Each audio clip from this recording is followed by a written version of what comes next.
للتمثيل البياني المسافة والزمن دائما نحط المسافة على المحور الصادي والزمن على المحور السيني. فلنفرض أنك شفت التمثيل البياني خط أفقي مستقيم.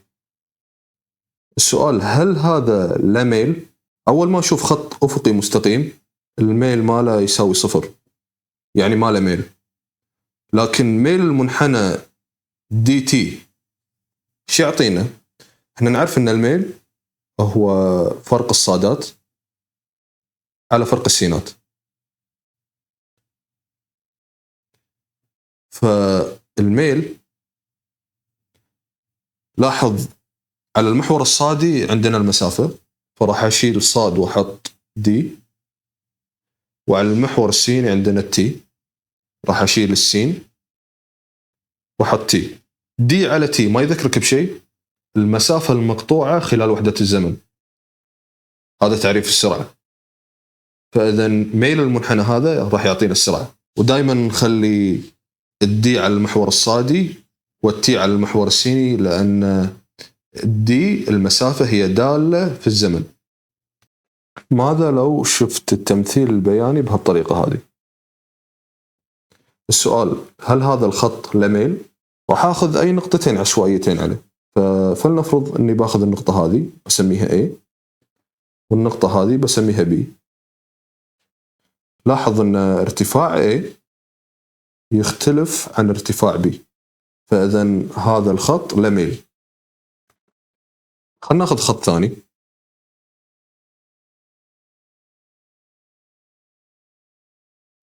السؤال: من له ميل أكبر؟ هل الخط رقم 1 اللي هو باللون الأحمر، ولا رقم 2 اللي باللون الأصفر؟ شلون نعرف؟ أخذ نفس الشيء، أخذ نقطة هني وأسميها A شرطة، وهني على نفس المستوى أخذ B أسميها B شرطة.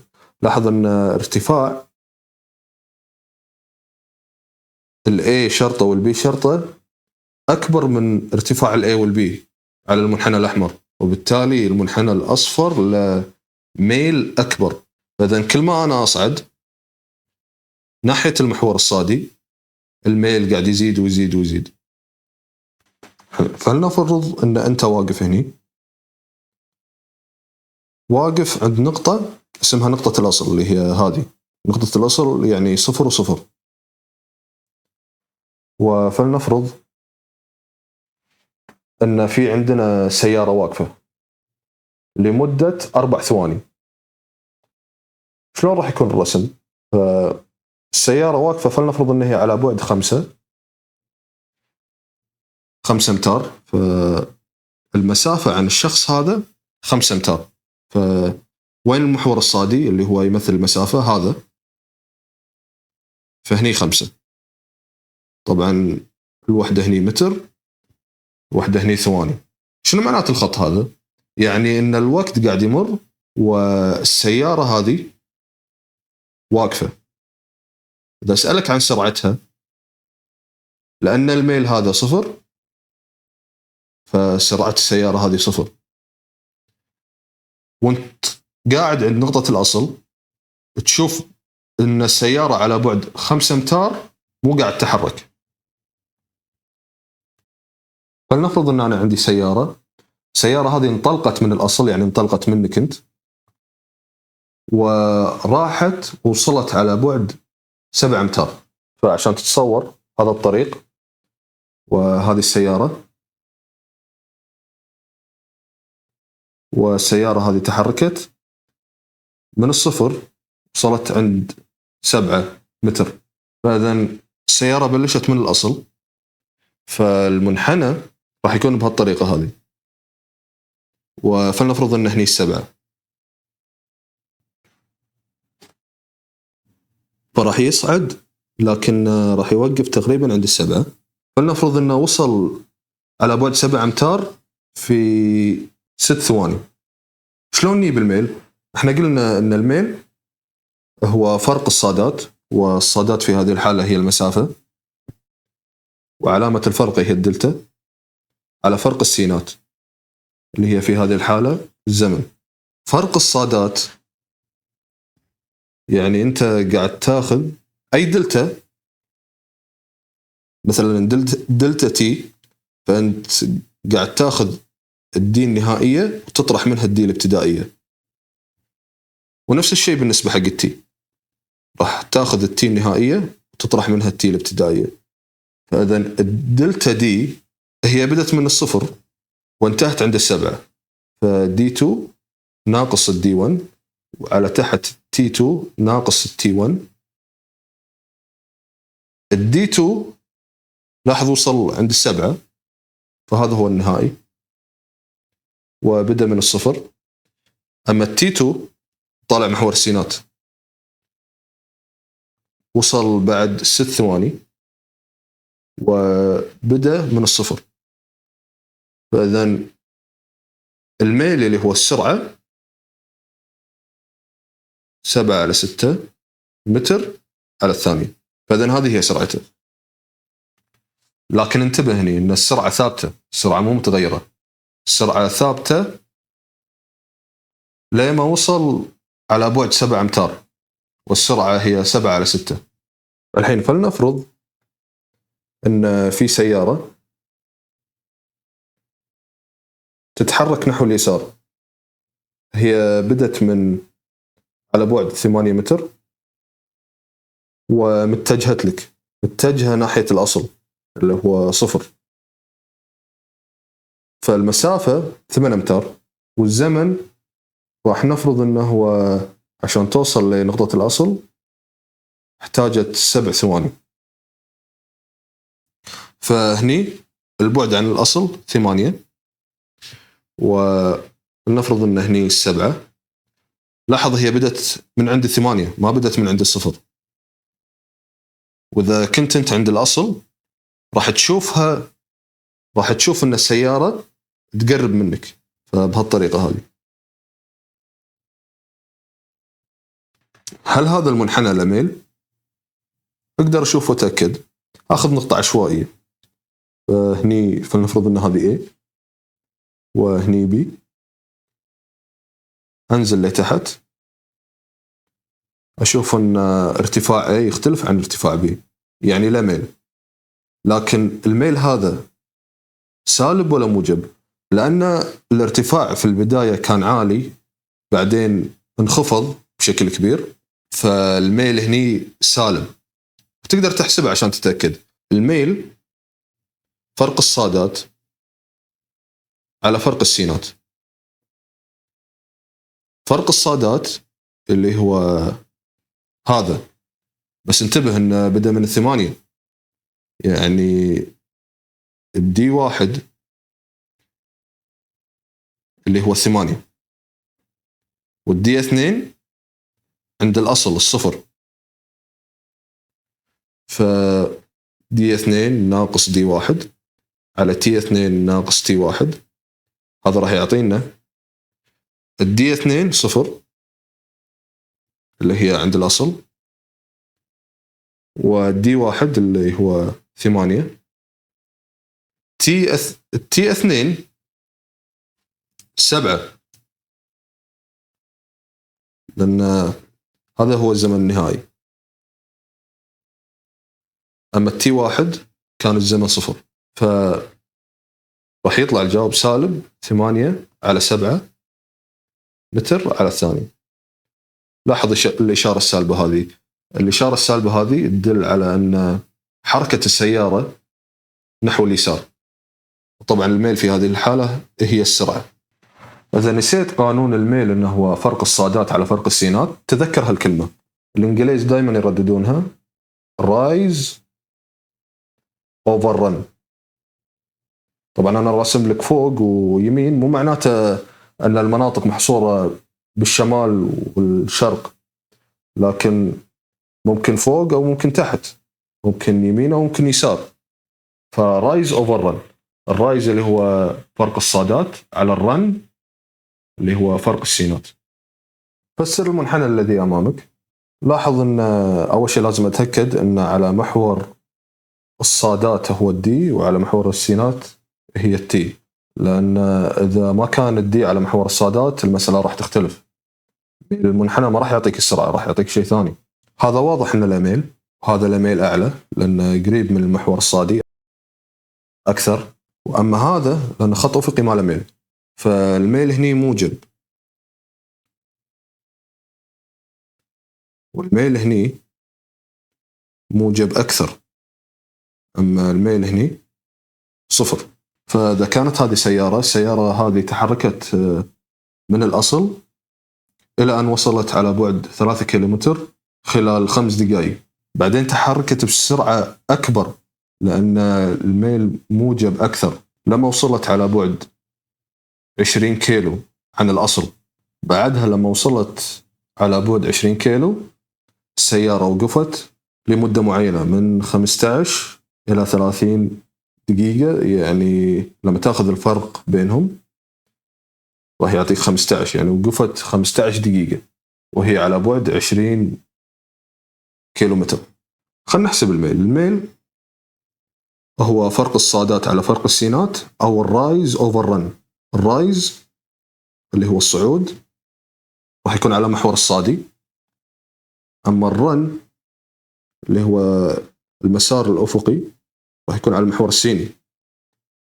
فالدلتا دي على الدلتا تي راح يعطينا السرعة. خلنا ناخذ الميل للمسار الأول. طبعا ما تقدر تاخذ لهم كلهم لأن ميل هذا يختلف عن ميل هذا يختلف عن ميل هذا، فلازم تقسمهم. أول شيء لازم نقسم، نقسم المنحنى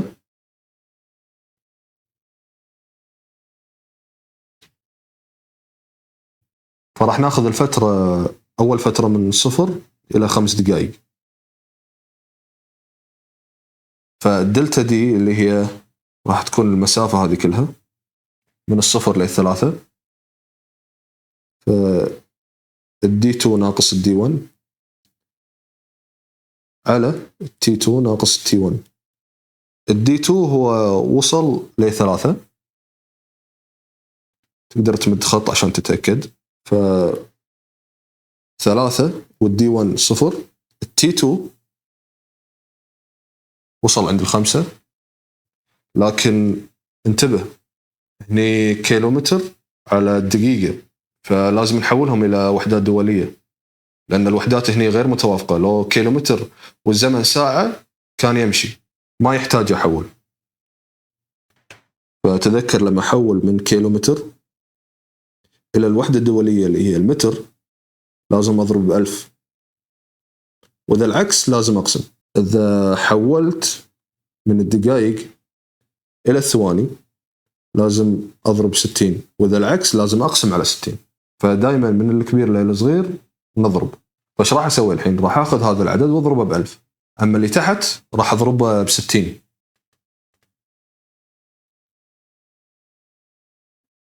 ف راح أخذ اللي هو هني 5 ماينس 0، بس الحين راح أعدلها 3 ضرب 1000 و5 ضرب 60. كل هذا بالآلة الحاسبة راح يطلع لي الميل اللي هو السرعة، فهذا راح يعطينا 10 متر على الثانية. هذا هو ميل المنحنى، هذا 10. فالسيارة كانت تتحرك 10 متر على الثانية. الحين خلينا نروح على المنحنى هذا، راح نسوي نفس الشيء. نقول إن الميل فرق الصادات على فرق السينات راح يعطينا الفي، والدي 2 ماينس الدي 1 على التي 2. خلنا نمسح هذا على التي 2 ماينس التي 1. الحين انتبه، لازم تنتبه في هذه الحالة عشان ما تخرط. احنا نبي ميل المنحنى هذا، لازم تحدد الدي 2 والدي 1. الدي 2 اللي هي هذه، اما الدي 1 هذا لازم احدد هم من التي 2 والتي 1. التي 2 هذا والتي 1 هذا. فالحين اقدر اعوض. فايش راح اقول؟ راح اقول ان الدي 2 هي 20 لكن لا أنسى أني أضربها ب1000 ناقص كل هذا طبعا أحطه بقوس بالآلة الحاسبة ناقص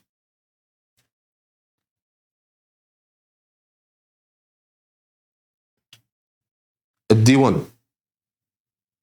اللي هو بداية الخط هذا اللي هو عند 3 ف3 واضربها ب1000 كل هذا داخل القوس التي 2 15 واضربها ب60 عشان احولها لثواني ناقص التي 1 5 واضربها ب60 واحط كل هذا بالآلة الحاسبة فراح تطلع السرعة 28.33 دوري متر على الثانية. ايش رايك بالخط المستقيم الأخير هذا ماله ميل. إذا تبي تفهم ليش ماله ميل طبق نفس القانون. الميل فرق الصادات على فرق السينات D2 ناقص D1 على T2 ناقص T1. الD2 هي نفسها الD1 في هذه الحالة. ليش؟ اثنيناتهم عند 20 فعوض 20 ناقص 20 وفي هذه الحالة T2 راح تكون عند 30 أما T1 راح تكون عند 15.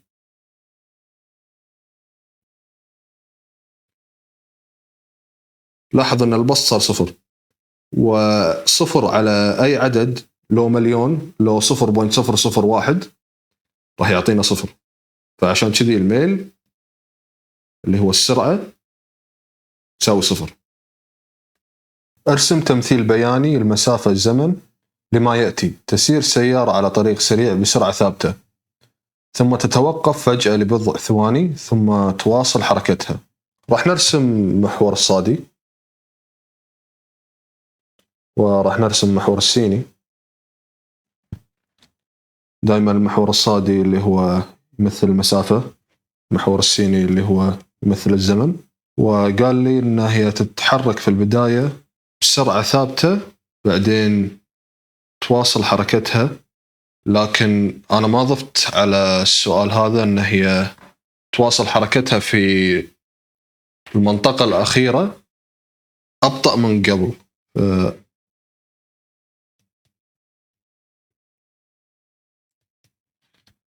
الحين خلونا نرسم. فأول شيء السرعة الثابتة قلنا لازم يكون خط في ميل بهالطريقة هذه لكن في البداية لازم يكون حاد لأنه قال لي إن في البداية إن سرعتها أكبر من ما تكون في النهاية. بعدين المرحلة الثانية قال لي إن هي تتوقف فجأة لبضع ثواني وأخيرا تواصل حركتها بسرعة ثابتة لكن أبطأ من قبل فلازم يكون حدة الخط أقل من هذا لأن كل ما اقترب الخط هذا إلى المحور الصادي كل ما كان حاد أكثر كل ما كانت سرعتها أو سرعة المركبة أكبر. فآخر شيء بهالطريقة هذه. هذا هو الرسم التقريبي وهم أعطيني الزمن بالثواني. راح أفرض أن كلاهما يمثلون الوحدات الدولية فهني بالثواني وهني في الأمتار. إذا نسيت أن ميل المنحنى يمثل السرعة تقدر تعوض بالوحدات. فقلنا إحنا أن الميل فرق الصادات على فرق السينات وحدة الدي اللي هي الأمتار ووحدة الزمن اللي هي الثواني فمتر على الثانية هي وحدة السرعة. حافلة غادرت المحطة بسرعة ثابتة وبعد مرور 15 دقيقة وصلت إلى محطة أخرى على بعد 8 كيلومتر وانتظرت حتى يأخذ الركاب مقاعدهم لمدة 5 دقائق ثم تحركت بسرعة أقل من السرعة السابقة راجعة إلى محطة البداية بعد مرور 20 دقيقة. فأول خطوة نرسم المحاور، المحور الصادي والمحور السيني. المحور الصادي هو يمثل المسافة، أما المحور السيني يمثل الزمن. الوحدة المسافة بالكيلومترات مثل ما معطيني إياها، أما الزمن بالدقائق. الحين هو قال لي أن غادرت بسرعة ثابتة، فهي ابتعدت عن الأصل. فإذا كنت أنت موجود هني على سبيل المثال، واقف عند الأصل عند النقطة هذه وما لحقت على الباص، راح تشوف الباص يبتعد عنك.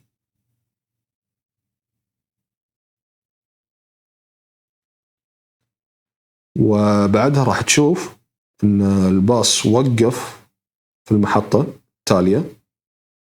وقف يعني ما في سرعة، يعني ما في ميل. وبعدها راح تشوف أن الباص رجع لك مرة ثانية. فخلونا نحط الأزمنة على المحور السيني والمسافة على المحور الصادي. فراح نقول أن المحطة التالية هي على بعد 8 كيلومتر، فهني 8، ووصل إلى هذه المحطة بعد مرور 15 دقيقة، واستمر واقف 5 دقائق لما خذوا مقاعدهم الركاب.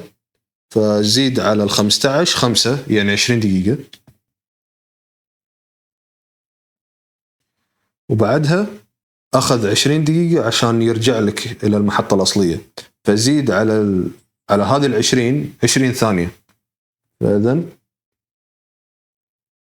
راح يوصل إليك بعد 40 دقيقة. بس انتبه، إذا رسمت الخط الأخير بهالطريقة هذه ممكن الأستاذ يحط خطأ، لأن قال لك بسرعة أقل، فلازم يكون أقل حدة، لازم يكون مو حاد بهالطريقة هذه.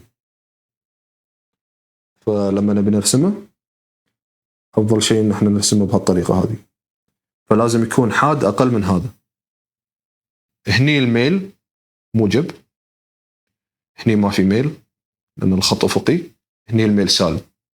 قبل ما أنهي الفيديو في حركة تقدر تسويها عشان تعرف إذا كانت السرعة ثابتة في المنحنى ولا لا. إذا خذيت نقطة وصار المنحنى بهالطريقة هذه، فالميل بصفر لأنه أفقي. أما إذا زاد شوية الميل ب1، إذا زاد أكثر الميل ب2، إذا زاد أكثر وأكثر فالميل ب3، وهكذا يستمر لما يصير رأسي بهالطريقة الميل ما له نهاية. الحين العكس صحيح، فالأفقي قلنا الميل ب0، لما يروح لتحت شوية الميل راح يكون -1، أكثر وأكثر راح يكون -2، وهكذا لما يوصل إلى سالب ما لا نهاية. أي من المنحنيات التالية تمثل السرعة الثابتة. نقدر نستخدم المعلومة اللي علمتكم إياها توا في تحديد السرعة الثابتة. راح ناخذ نقاط. السرعة ثابتة لما يكون الميل ثابت، فأخذ نقطة. راح ألاحظ أن ميلها موجب بهالطريقة. مو لازم أعرف كم ميلها، لكن لاحظ كل ما أخذ نقطة الميل ثابت، الميل ثابت. خل على المنحنى هذا، أخذ نقطة هني، لاحظ الميل تقريبا أفقي.